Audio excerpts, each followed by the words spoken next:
Assalamualaikum warahmatullahi wabarakatuh. Saya Zahra Kiki Dwindrianti dengan NIM 15210432 dan teman saya Ica Nuratima dengan NIM 152103881 dari kelompok 2. ingin mempresentasikan tentang mengintegrasikan iman, Islam, dan ihsan dalam bentuk ihsan kamil. Pengertian ihsan kamil ialah manusia yang sempurna dari segi wujud dan pengetahuannya. Kesempurnaan dari segi wujud ialah karena dia merupakan manifestasi sempurna dari citra Tuhan yang pada dirinya tercermin nama-nama dan sifat Tuhan secara utuh. Adapun kesempurnaan dari segi pengetahuannya ialah karena dia telah mencapai tingkat kesadaran tertinggi, yaitu menyadari kesatuan esensi dengan Tuhan yang disebut makrifat. Ibnu Arabi memandang ihsan kamil sebagai wadah tajalli Tuhan yang paripurna. Pandangan demikian didasarkan pada asumsi bahwa segenap wujud hanya mempunyai satu realitas. Realitas tunggal itu adalah wujud mutlak yang bebas dari segenap pemikiran, hubungan, arah, dan waktu. Ia adalah esensi murni, tidak bernama, tidak bersifat, dan tidak mempunyai relasi dengan suatu. Kemudian, wujud mutlak itu bertajali secara sempurna pada alam semesta yang serba ganda ini. Tajali tersebut terjadi bersamaan dengan pencipta alam yang dilakukan oleh Tuhan dengan kodratnya dari tidak ada menjadi ada.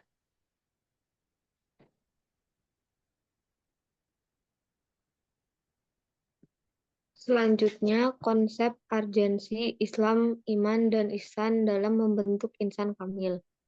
Menurut Ibnu Arabi, terdapat dua tingkatan manusia dalam mengimani Tuhan. Yang ke satu, tingkat insan kamil, mengimani Tuhan dengan cara penyaksiannya. Contoh, menyembah Tuhan yang disaksikannya. Yang kedua, manusia beragama pada umumnya mengimani Tuhan dengan cara mendefinisikan Tuhan berdasarkan sifat dan nama Tuhan. Abdul Karim Al-Jili membagi ihsan kamil atas 3 tingkatan. 1. Tingkatan pemula atau al-bidayah. Pada tingkat ini, insan kamil mulai merealisasikan asma dan sifat-sifat ilahi pada dirinya. 2. Tingkat menengah atau at-tawasud. Pada tingkat ini, insan kamil sebagai orbit kehalusan sifat kemanusiaan yang terkait dengan realitas kasih Tuhan atau hal al-haq al-haqair Pakai haqair ar-rahmaniyah. Pengetahuan yang dimiliki oleh insan kamil pada tingkat ini telah meningkat dari pengetahuan biasa karena sebagai dari hal-hal yang gaib telah dibubarkan kepada Tuhannya. Tingkat terakhir, Alkitab. Pada tingkat ini, insan kamil dapat merealisasikan citra Tuhan secara utuh. Namun, ia pun telah mendapat pengetahuan rincian dari rahasia penciptanya takdir.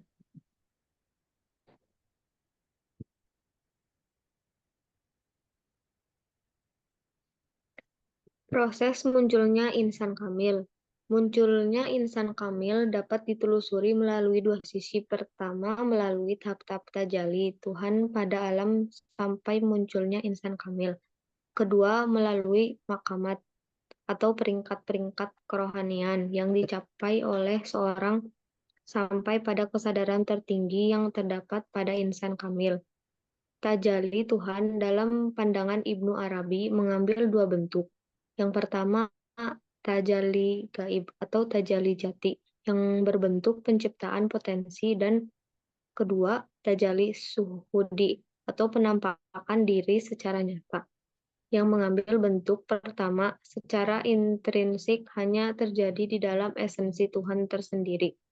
Oleh karena itu, wujudnya tidak berbeda dengan esensi Tuhan itu sendiri, karena ia tidak lebih dari suatu proses ilmu Tuhan di dalam esensinya sendiri. Sedangkan tajalli dalam bentuk kedua ialah ketika potensi-potensi yang ada di dalam esensi mengambil bentuk aktual dalam berbagai fenomena alam semesta. Tajalli zati menurut Ibnu Arabi terdiri dari dua martabat. Pertama, martabat ahadiyah dan kedua martabat wahidiyah. Pada martabat ahadiyah, Tuhan merupakan wujud tunggal lagi mutlak yang belum dihubungkan dengan kualitas atau sifat apapun, sehingga ia belum dikenal oleh siapapun. Esensi Tuhan pada peringkat ini, begitu kata Ibnu Arabi, hanya merupakan totalitas dari potensi atau kuah yang berada dalam kabut tipis atau al-amah, yakni awan tipis yang membatasi langit, ahadiyah, dan bumi. Keserbagadaan makhluk yang identik dengan nafs ar-Rahman atau nafas ar-Rahman atau nafas Tuhan Maha Pengasih. Wujud Tuhan dalam martabat ahadiyah masih terlepas dari segala kualitas dan pluralitas apapun, tidak terkait dengan sifat, nama, pura, atau rams, ruang, waktu, isyarat, sebab, dan sebagaimana. Ia betul-betul transgender atas segala-galanya. Di dalam transgendernya, ia ingin dikenal oleh orang lain selain dirinya. Maka diciptakan makhluk. Dari martabat ahadiyat tajalli, Tuhan akan berlanjut pada martabat-martabat di bawahnya, sampai pada martabat di mana Tuhan dapat dikenal oleh makhluk.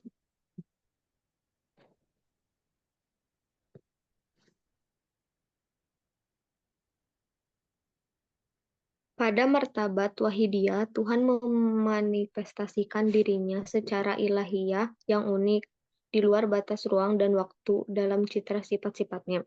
Sifat-sifat tersebut terjelma dalam asma Tuhan. Sifat-sifat dan asma itu merupakan satu kesatuan dengan hakikat alam semesta yang berupa entitas-entitas laten atau ayan sabitah. Bila sifat-sifat dan nama-nama itu dipandang dari aspek ketuhanan, ia disebut asma ilahiyah, nama-nama ketuhanan. Bila dipandang dalam aspek kealaman atau makhluk, ia disebut asma kianiyah atau nama-nama kealaman. Aspek kedua, meski dipandang satu dengan aspek pertama, ia juga merupakan tajalli dari aspek pertama. Karena pada asma kianiyah yaitu asma Tuhan mengambil bentuk entitas atau ain.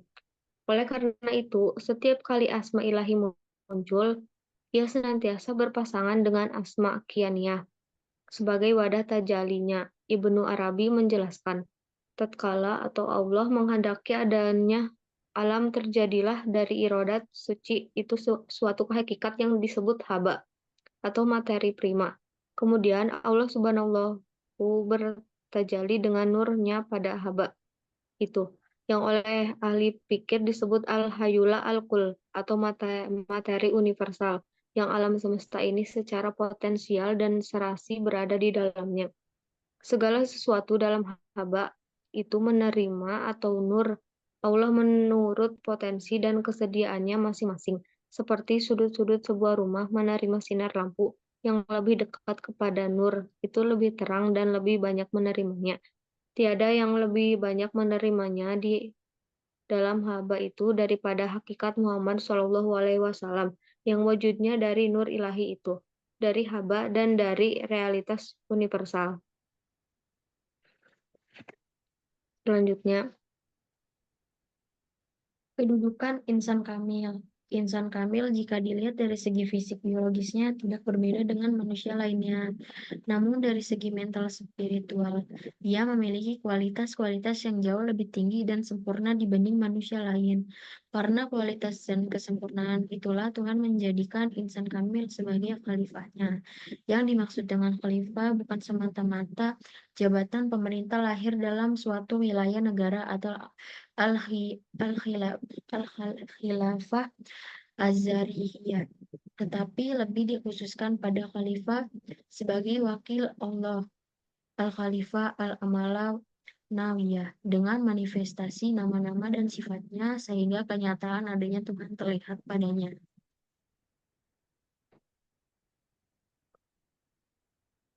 Selanjutnya, Dalam pandangan Ibnu Arabi, kedua bentuk khalifah di atas sama-sama mempunyai urgensi dalam eternalisasi eksistensi alam semesta.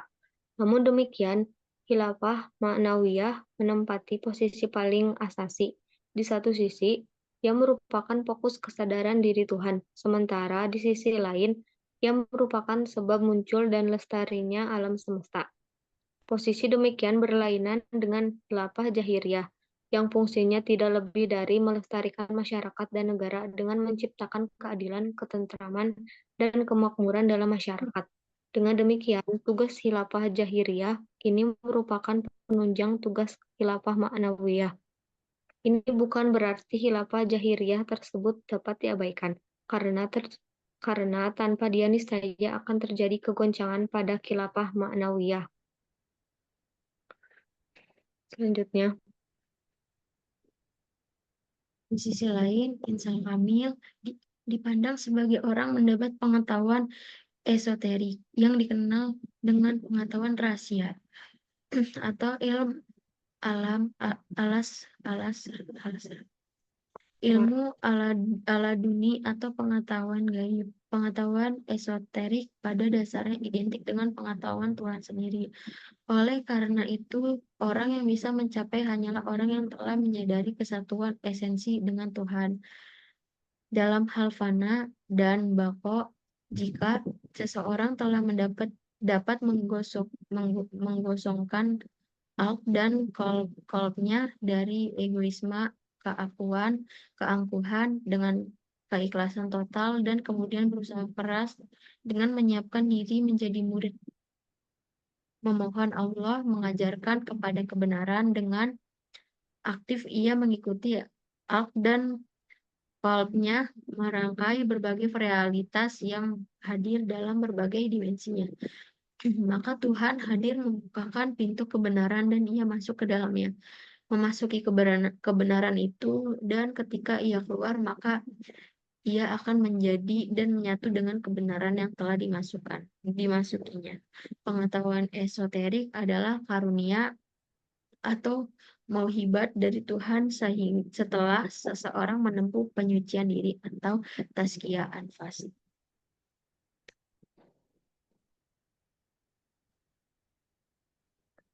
kedudukan norma dalam insan kamil. Taklif, sarak merupakan norma-norma keagamaan untuk menata kehidupan manusia dalam hubungannya dengan Tuhan, sesamanya dan dengan makhluk lain. Kalau aturan-aturan ini dilanggar atau tidak dilaksanakan sebagaimana mestinya, niscaya akan terjadi kekacauan dalam kehidupan manusia. Pada aspek aksiologis, Tuhan merupakan wujud yang maha baik, yang menyukai kebaikan dan ingin menyebarkan kebaikan. Karena itu, ia memanifestasikan dirinya dengan norma hukum atau wahyu. Jadi wahyu juga merupakan salah satu wadah tajalinya. Dengan demikian, bisa disimpulkan bahwa syariat yang merupakan aktualisasi dari wahyu itu mengandung nilai-nilai keilahian. Untuk mencapai martabat insan kamil, sufi harus mematuhi aturan-aturan formal keagamaan yang bersumber dari kitab suci Al-Quran dan sunnah Nabi Muhammad SAW. Pengetahuan dan tindakan yang tidak didukung oleh kitab suci dan sunnah Nabi SAW merupakan pengetahuan dan tindakan yang tidak dapat dipertanggungjawabkan kebenarannya, bahkan menyesatkan. Oleh sebab itu, jika seseorang memperoleh ilham, dia harus mempertimbangkannya lebih dahulu atas kriteria kandungan Al-Quran dan Sunnah. Jika ilham diperoleh itu sesuai dengan kandungan Al-Quran dan Sunnah, menandakan ilham yang didapat itu datang dari Allah dan dia boleh melaksanakannya. Tapi kalau ilham itu tidak sesuai dengan kandungan Al-Quran dan Sunnah, dia tidak boleh mengamalkannya karena boleh jadi ilham yang demikian bersumber dari bisikan iblis yang menyusup ke dalam lubuk hatinya.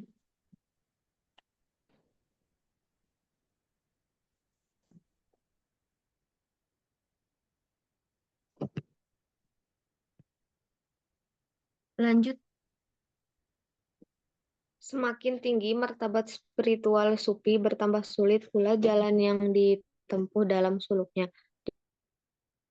Jalan berliku menanjak, petir menyambar, hujan mengguyur dalam gelap gulita malam sementara tujuan belum tercapai ditambah godaan setan dari yang kasar sampai yang halus menghanyutkan. Supi yang sudah kebal dengan rayuan setan kelas terit tentu diburu oleh setan kelas kakap. Bahkan The Big Boss juga turun tangan. Dikisahkan pada suatu ketika, Syekh Abdul Al-Qadir Al-Jilani melihat cahaya terang. Di dalamnya terdapat penampakan yang memanggil, "Hai Abdul Al-Qadir, aku Tuhanmu, aku halalkan untukmu segala yang diharamkan." Dia menjawab, "Aku berlindung dengan Allah dari setan yang dirajam. Pergilah hai terkutuk, padamlah cahaya terang itu." Setan yang mengaku Tuhan itu berkata, "Engkau telah selamat dariku dengan hukum Tuhanmu dan kepahamanmu dalam mempertahankan martabat spiritual. Padahal aku telah menyesatkan 70 ahli suluk dengan metode ini." Dia menjawab, "Hanya milik Tuhanku segala keutamaan dan anugerah." Syekh ditanya, "Dengan apa engkau mengerti bahwa penampakan itu setan?" Dia menjawab, "Dengan ucapannya telah kuhalalkan untukmu segala yang diharamkan. Maka aku segera mengerti sesungguhnya Allah tidak memerintahkan dengan kejahatan." Lanjut. Landasan iman, Islam, dan ihsan menjadi persyaratan dalam membentuk ihsan kamil yang ada di samping ya.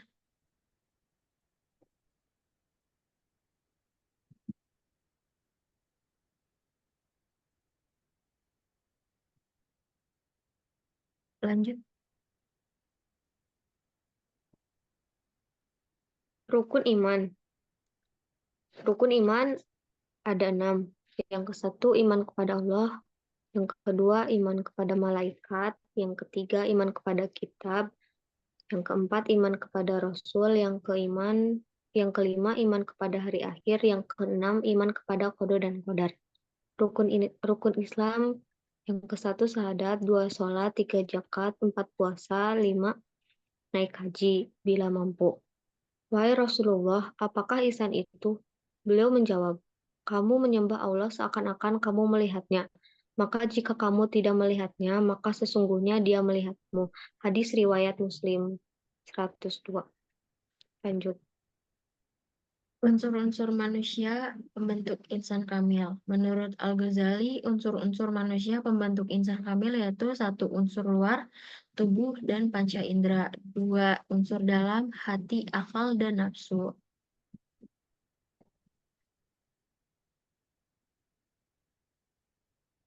Lanjut, Cak. Belum ada. Hmm? Yang terakhir, kesimpulan. Ihsan kamil merupakan manusia sempurna yang telah menanggalkan kemanusiaannya yang rendah, lalu berjalan menapaki tangga demi tangga menuju Allah Subhanahu wa Ta'ala sehingga mencapai tangga nafsu tertinggi.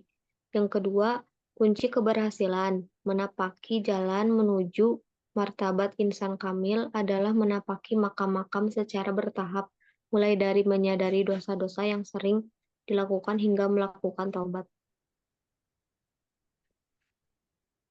Sekian presentasi dari kelompok 2. Kurang lebihnya mohon maaf jika ada kesalahan kata.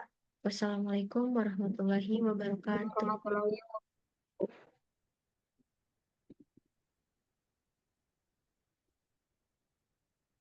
Udah.